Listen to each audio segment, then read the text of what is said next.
Bismillahirrahmanirrahim. Assalamualaikum warahmatullahi wabarakatuh.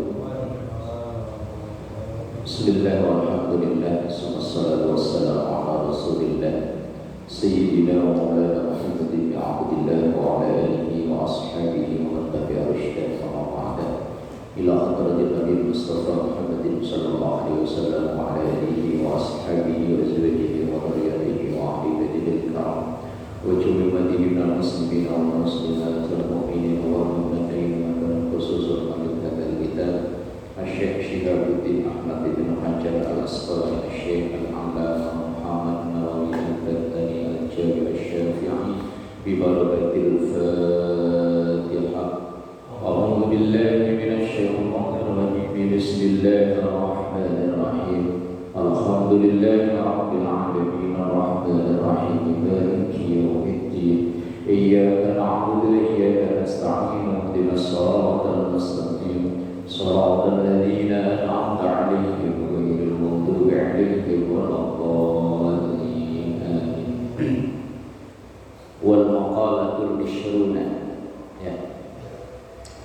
Makalah yang ke-20 An Hatim Al-Asam rahimahullah, dari Hatim Al-Asam, namanya Hatim, julukannya Asam. Asam itu artinya budak.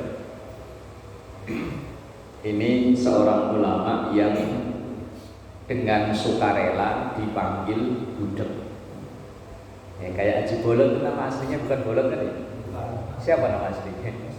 Tapi karena nama Bolot ini membawa hoki, ya akhirnya malah lebih terkenal nama Bolotnya daripada nama aslinya. Lah sampai sekarang kalau ada orang budek dipanggil Bolot. Lah Imam Hatim ini juga sama, aslinya dia enggak budek. Cuma satu hari ia lagi berada di majelis begini, tiba-tiba ada seorang perempuan yang datang. Tiba-tiba pokoknya datang nanya tentang satu masalah. Lah di tengah omongannya ngentut si perempuan itu. Lah kemudian kata Imam Hatim, suaramu digedein gak kedengeran. Padahal si perempuan kan malu gak ketulungan di depan orang, banyak orang ketut. Wah apalagi depan kiai. Lah kata Kiai Hatim tadi, kok suaramu gak kedengeran, coba digedein lagi. Diulang lagi, digedein lagi, saya masih belum denger. Dalam batin perempuan itu ngomong, alhamdulillah ternyata kiainya budak, jadi saya kentut dia nggak denger kali ya. Padahal dia denger aslinya. Aslinya denger, cuman biar yang perempuan itu nggak malu, pura-pura itu suaranya suruh gedein. Akhirnya sejak saat itu Imam Al-Hatim dipanggilnya Al-Asam. Imam Hatim yang budak, padahal ya nggak budak. Rahimahullah ta'ala, semoga Allah meridhoinya. Annahu qala, sesungguhnya ia berkata, al-ajalatu. Al-ajalah itu kalau orang Jawa gerusa-gerusu. Apa itu gerusa-gerusu? Gedebak-gedebuk, buru-buru, sembrono, pokoknya langsung tanpa pikir panjang, buru-buru ya. Tergesa-gesa. Ay al-isra artinya cepet-cepet, tapi cepet-cepet dalam artian yang tadi dulu, berubah-ubah, gerusa-gerusu. Fil umuri, dalam berbagai macam urusan, minasyaitani, itu niru kebiasaannya setan, buru-buru. Illa, kecuali fi khamsi mawadi'a, di dalam 5 hal. Buru-buru itu aslinya kerjaannya setan, tapi ada 5 hal yang justru malah harus diburu-buru, dicepet. Fa innaha, karena sesungguhnya ay al-ajalah, cepet-cepet atau buru-buru, fiha, di dalam 5 ini, min sunani Rasulillah sallallahu alaihi wasallam, termasuk kebiasaan sunan. Sunan itu kebiasaan atau penjaga sunnah, pengamal sunnah. Ya kayak yang di Indonesia Sunan Gunung Jati, Sunan Kalijogo. Min sunani Rasulullah sallallahu alaihi wasallam, ini termasuk kebiasaan Rasulullah sallallahu alaihi wasallam atau sunnah-sunnah Rasulullah sallallahu alaihi wasallam. Kalau satu sunnah ya namanya sunnah, tapi kalau banyak namanya sunan. Jamak dari kata sunnah itu sunan. Sunnah Rasul. Ini sunnah Rasul diartikan cuma ituan doang. Malam Jumat pengen itu sunnah Rasul, padahal saya cari hadisnya belum nemu. Ya nggak tahu, kalau ada cuman saya belum ketemu. Mungkin ada, mungkin. Terburu-buru itu perilaku setan, tapi justru ada 5 hal yang harus buru-buru. Yang pertama, ita'amud dhaif, nyuguhin tamu. Bima la yatakallafu, dengan apa yang tidak memberatkan indal mudhifi, bagi orang yang kedatangan tamu. Menyegerakan nyuguhi tamu itu termasuk sunnah Rasul. Yo minimal air minum lah yo. Ini tamu udah datang diamburi, diajak ngobrol ngalor gitu, cuma ditanyain tok, kopi apa teh? Kopi, ngobrol lagi, ditanyain lagi kopi habisnya apa Pak Haji? Yang kopinya Pak Haji apa? Indo Cafe. Enggak dibikin-bikin tapi ditanyain mulu. Indo Cafe apa ABC? Ngobrol lagi. Yang ABC susu apa ngobrol lagi. Tapi enggak keluar-keluar kopinya. Bukan sunnah Rasul. Sunnah Rasul itu adalah termasuk menyegerakan menyuguhi tamu, yo minimal dengan air minum lah, tapi kalau ada makanan yo makanan. Ini kadang di budaya kita ini ya, kalau selamatan nih, begitu datang nggak disuguh-suguhin, suruh baca Yasin, baca tahlil, yang mimpin apa batuk-batuk, baru disuguhin keluar air. Wah repot ini. Ya kalau memang ada suguhan udah ada ya tamu datang langsung disuguhi, termasuk ini sunnah Rasul. Ini habis baca Yasin Waqiah, habis Waqiah baca Markabanan, air belum keluar, ya kan batuk mulu. Coba Ji. Kalau memang sudah ada ya segera dikeluarin, sambil nunggu yang lain kan bisa ngemil jeruk apa ngemil apa. Yang penting tadi itu bima la yatakallafu indal mudhif, dengan sesuatu yang tidak memberatkan. Artinya ya wis, kalau memang adanya air minum ya air minum. Nah, kalau nggak ada ya mosok nggak ada sih. Kalau sekedar air minum ada lah ya. Ya jangan sampai kita sebagai tuan rumah memberatkan diri lah, maksudnya hanya karena pengen tampil nyuguhi tamu uang, ternyata duit minjem.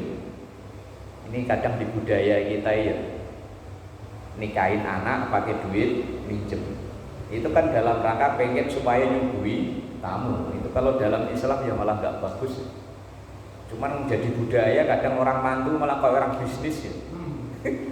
Habis mantu, di dalam pas mantu hujan gede banget. Tamu nggak datang, duit minjem, wah kenyut-kenyut pala.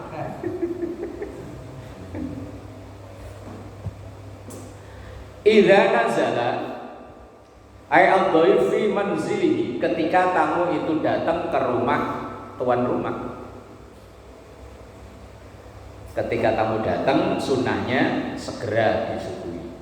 Wa an Abi Hurairah radhiyallahu anhu, diriwayatkan dari Abu Hurairah radhiyallahu anhu, anna Rasulullah sallallahu alaihi wasallam qala, bahwa sesungguhnya Rasulullah sallallahu alaihi wasallam bersabda, man siapapun at'ama, yang memberi suguhan, akhahu saudaranya, al-muslima yang muslim, syahwatahu apa yang menjadi kesenangannya. Tamu itu kebetulan senengannya sop iga Pak Ji, langsung suguhin sop iga. Alhamdulillah. Tamu senengannya kopi Indo Cafe, suguhi Indo Cafe. Alhamdulillah. Tamunya kok senengnya rokoknya mil. Nyenengin tamu itu. Haramallahu maka Allah mengharamkan, haramallahu taala maka Allah taala mengharamkan alan nar terkena api neraka. Ini termasuk rewardnya orang yang nyuguhi tamu, apalagi yang disuguhkan itu kesukaannya tamu. Wah iya, wis pokoknya nyuguhi tamu. Makanya kadang budaya kita ya bagus lah tadi tuh, Pak, minumnya teh apa kopi? Kopi, waduh kopinya nggak ada Pak. Ya udah teh ya, ya. Begitu masuk dalam tehnya habis Pak.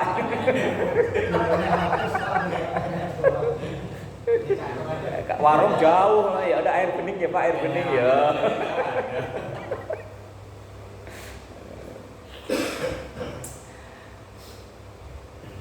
Akhrajahu Al-Baihaqi, hadis ini ditahrij dikeluarkan oleh Imam Al-Baihaqi. Wa an Abdullah bin Umar bin Al-As, dari sahabat Abdullah bin Amr bin As. Itu bacanya bukan Umar, Amr. Kalau nggak ada wawu itu baru dibaca Umar, itu kan ada wawunya. Radhiyallahu anhuma, semoga Allah meridhoi keduanya, yaitu Abdullah dan Amr. Tapi tidak As. As itu justru malah sampai mati musuhi Rasulullah SAW. Termasuk yang menjadi sebab turunnya surah Yasin itu ya perilakunya As bin Wa'il. As bin Wa'il itu nggak percaya kalau Nabi Muhammad itu nabi. Wong dari kecil hidupnya terlunta-lunta. Dalam kandungan bapaknya meninggal, umur 6 tahun maknya meninggal, diasuh kakek baru 2 tahun pindah ke paman. Kerjaannya dari kecil cuma ngangon, ya kok tahu-tahu jadi nabi. Lah As bin Wa'il nggak percaya. Akhirnya turun surat Yasin, wal Qur'anil Hakim, innaka laminal mursalin. Sesungguhnya engkau tuh Muhammad termasuk salah satu seorang utusan Rasul. Tapi punya anak namanya Amr, tokoh pejuang Islam yang luar biasa. Kemudian dia punya cucu namanya Abdullah. Makanya yang didoakan cuman anhuma 2, yaitu Abdullah dan Amr, sementara As tidak didoakan karena As ini meninggal, sampai meninggal masih belum iman. Ini pelajaran kalau buat kita, bila punya keluarga, walaupun dia keluarga dekat, tapi dia meninggal tidak dalam keadaan iman, nggak bisa didoakan. Tapi kalau dia masih hidup, yo didoakan karena ada peluang untuk dia login. Kalau bahasanya Habib siapa itu? Login. Habib siapa? Jafar ya. Radhiyallahu anhu anna Rasulullah sallallahu alaihi wasallam qala man at'ama akhahu minal khubzi, man siapapun at'ama yang nyuguhi akhahu saudaranya minal khubzi roti. Lah kalau dulu zaman Rasulullah makanan umum ya roti, lah kalau di sini ya gorengan apa kacang rebus ya, apa kedelai rebus ya enak juga ya. Emang enak Pak ya. Wong hadis ini dulu turunnya di masa itu makanan umumnya orang roti ya roti. Ini kalau dimaknai tekstual berarti yang ini yang sunnah nyuguhi roti. Itu yang kalau ibarat kata santri yang ngopinya kurang kental. Roti itu karena memang saat itu makanan umumnya orang saat itu ya roti. Dulu seandainya makanan orang di zaman Rasul itu kok jengkol, ya mungkin ya man at'amahu al jengkolu, begitu mungkin. Hatta yushbi'uhu, sehingga tamunya itu kenyang. Wasaqahu, dan ia memberi minum minal ma'i, dari air. Hatta yurwihi, sehingga tamunya itu seger.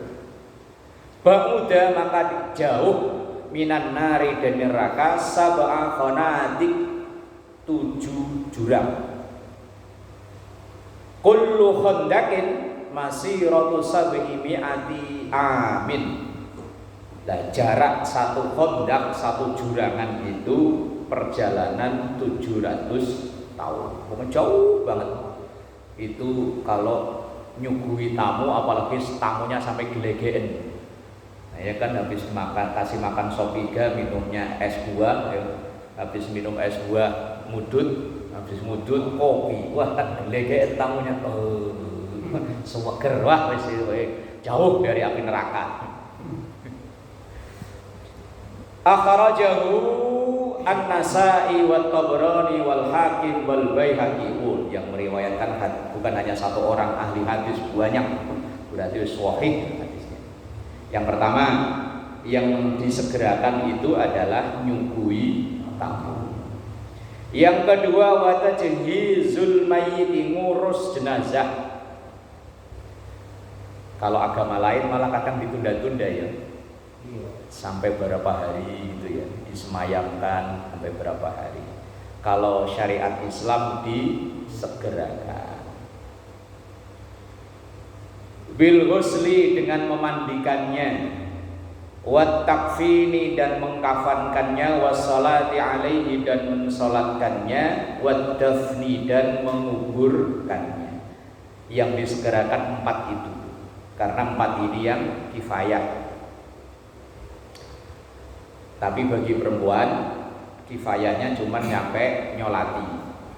Sementara nganter ke pemakaman ini sering saya sampaikan, mengantar ke pemakaman bagi perempuan hukumnya makruh, bahkan makruh tahrim, makruh yang bisa berubah cenderung ke haram bagi perempuan. Keluarganya sama, justru malah kalau keluarga dekat itu lebih berisiko daripada orang lain.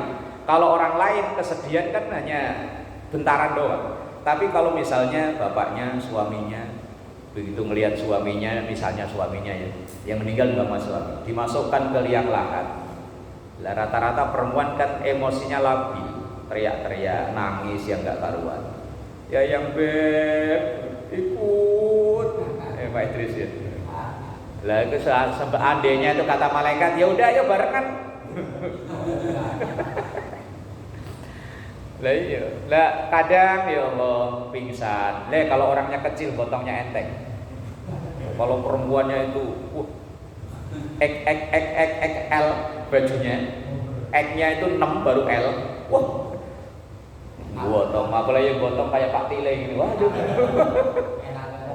Lah, yo perempuannya saya segitu. Kelenger di kuburan, kuburannya habis hujan, gue cek kan gotongnya susah ya. Makanya perempuan itu dalam hal ini sering saya sampaikan di pengajian ibu-ibu, sering saya sampaikan, nganter ke pemakaman bagi perempuan itu hukumnya makruh, sementara nyolati itu hukumnya fardu kifayah. Ini malah kebalik, nyolati nggak ikut, nganter ikut. Wah ini repot ya. Ya kita yang suami, seorang ayah, ketika ada keluarga meninggal, yang keluarga kita perempuan, ajakin itu nyolatin, sementara nganter udah di rumah aja. Kalau mau nangis sama di rumah, nangis di kuburan nyusahin aja. Perempuan bikin yang enak banget. Kalau nyolatin kan gimana? Kalau mantapin jalan-jalan. Jalan-jalan, apalagi orang yang nggak pernah keluar rumah ya, ke kuburan aja bilangnya jalan-jalan. Ya Allah. Ngurus jenazah itu disegerakan. Idza mata yakinan, kalau udah yakin itu benar-benar mati. Lah kalau belum mati, wah ini kayaknya kok dari duhur belum bangun, asar belum bangun, jangan-jangan mati. Langsung dikafanin man. Oh dipegang-pegang loh, kok nggak gerak-gerak. Biasanya kalau dipegang langsung gerak, kok nggak gerak, wah mati. Idza mata yakinan, kalau udah yakin mati itu baru diurus. Lah kalau belum, ya jangan, pokoknya jangan dikubur kalau mau belum mati.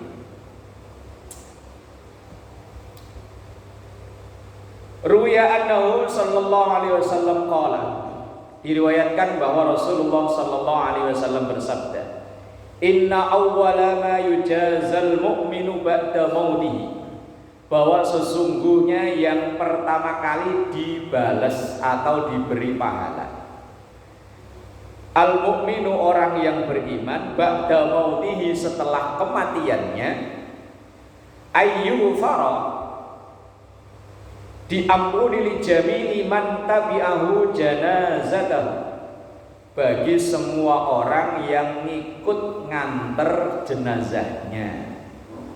Ini termasuk hadis keutamaan nganter jenazah saudaranya yang muslim. Kalau memang tidak ada uzur syar'i, nganter ke pemakaman itu termasuk hal yang pertama kali meroleh pahala dari Allah Subhanahu wa taala dalam hal ngurus jenazah, nganter ke pemakaman. Rawahu al-Baihaqi wa ruya annahu sallallahu alaihi wasallam, dan diriwayatkan dari Rasulullah sallallahu alaihi wasallam qala, idza matar rajul, ketika meninggal seseorang, min ahlil jannati, dari ahli surga. Nah, kalau ada orang yang zahirnya itu orang baik,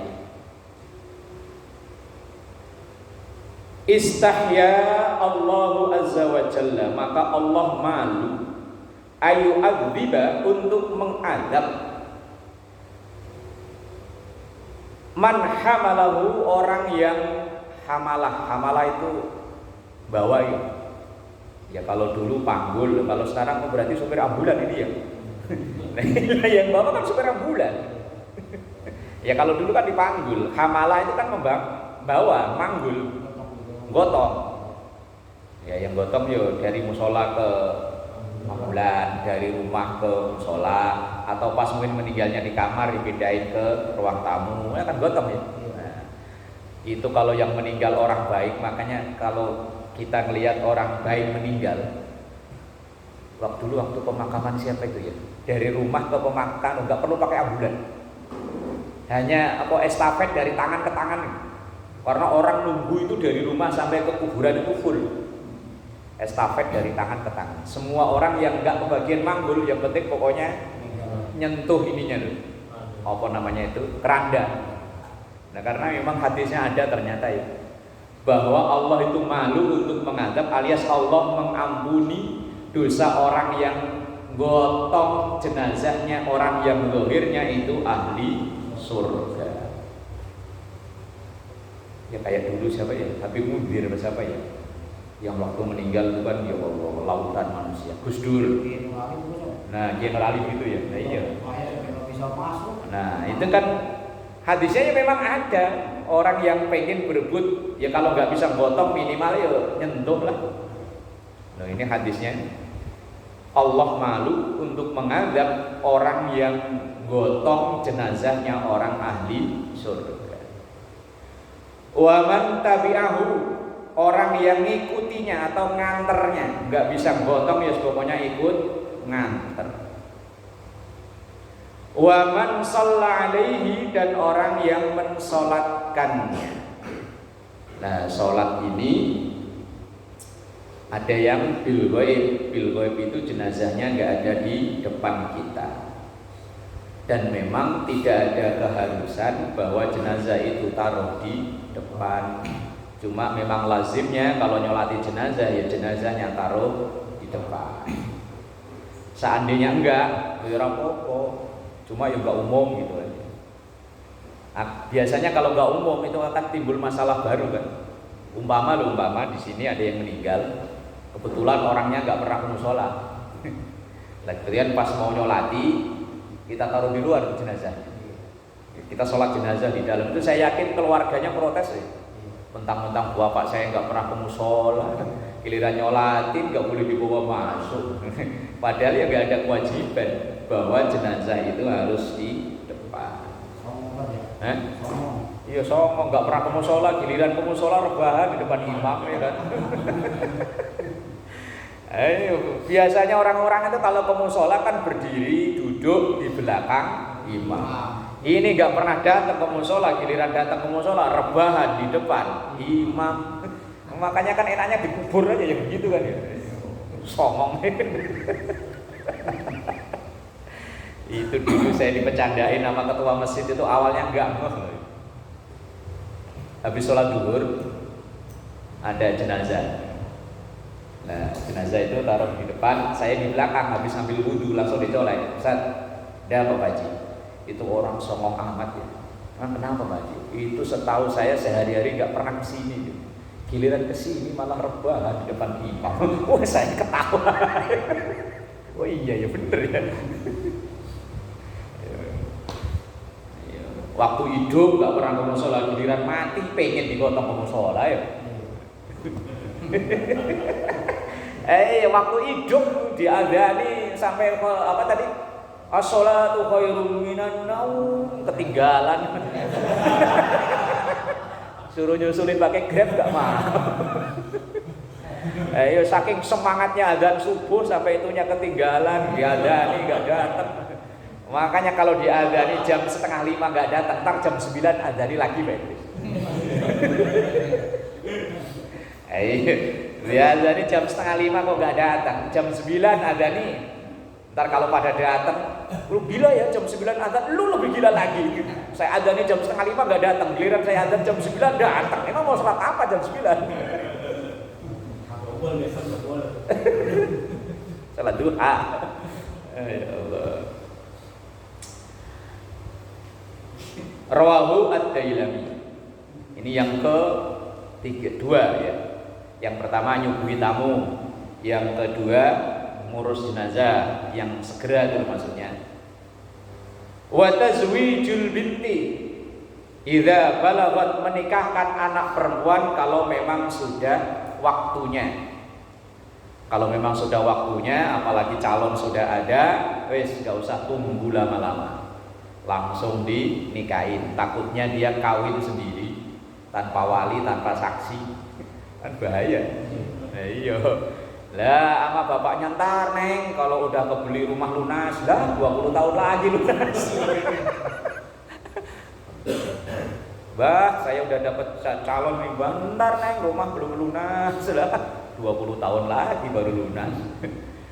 Kalau nikah paling ongkos berapa sih kawa? Berapa banyak?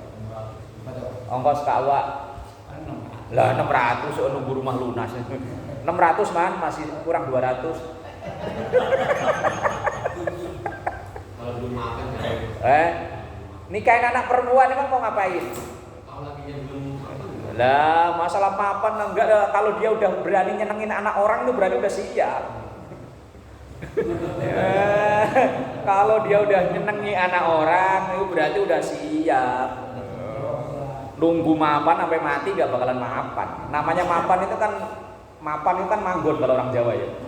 Manggon di top papan itu. Yang manggon di papan kan berarti mati. Mapan. Nah, iya manggon di papan, kalau orang Jawa itu mapan itu manggon di papan. Lah yang manggon di papan kan orang mati. Biar bahan langsung atasnya ditutup papan, mapan. Wa tazwijul binti idza balagat, menyegerakan nikahin anak perempuan kalau memang sudah masanya. An Aisyah radhiyallahu anha, diriwayatkan dari Aisyah radhiyallahu anha, anna Rasulullah sallallahu alaihi wasallam qala, bahwa Rasulullah sallallahu alaihi wasallam bersabda, man siapapun zawaja, yang telah menikahkan bintan anak perempuan. Wah, baru Pak Haji doang ini. Pak Mansur udah ya? Pak Idris sudah? Udah. Waduh, yang lain belum ini. Berarti yang udah ngamalin hadis ini, yang lain belum ini. Man zawwaja bintan, siapa yang menikahkan anak perempuan, tawwajahallahu yaumal qiyamah, Allah akan memberikan mahkota yaumal qiyamati, di hari kiamat, tajal muluk, seperti mahkotanya para raja. Pak Haji dapat enggak Pak Haji? Kalau saya belum Pak Haji, masih lama. Baru kelas 2 SMP. Apalagi Eman masih lagi lama kan? Ya baru kelas 5 SD, masih lama.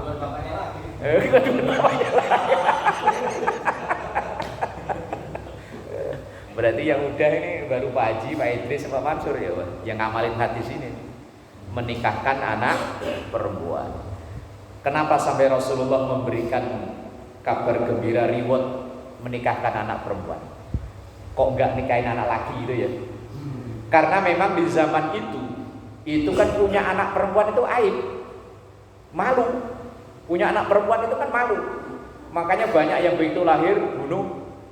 Nah sekarang ya enggak kalah kejem, malah belum lahir udah dibunuh duluan. Baru ketahuan 3 bulan langsung bunuh. Nah, saat itu punya anak perempuan itu malu. Maka orang yang bersabar dengan anak perempuan sampai menikahkan, lah itu pahalanya itu di akhirat akan disematkan mahkota seperti mahkotanya para raja. Kemudian yang keempat, wa qada'ud dain, bayar utang. Kalau utang ke BTN gimana? Sama aja ya kan? Oh iya. Idza wajaba, ketika sudah masa jatuh tempo. Nah, kalau jatuh temponya tanggal 7 ya tanggal 7 ya. Tanggal 5, tanggal 6 itu ya beli koyo. Ntar kalau tanggal 7 lepas. Ka'an ja'a ajaluhu, seperti setelah tiba masanya bayar utang alias jatuh tempo, segera dibayar.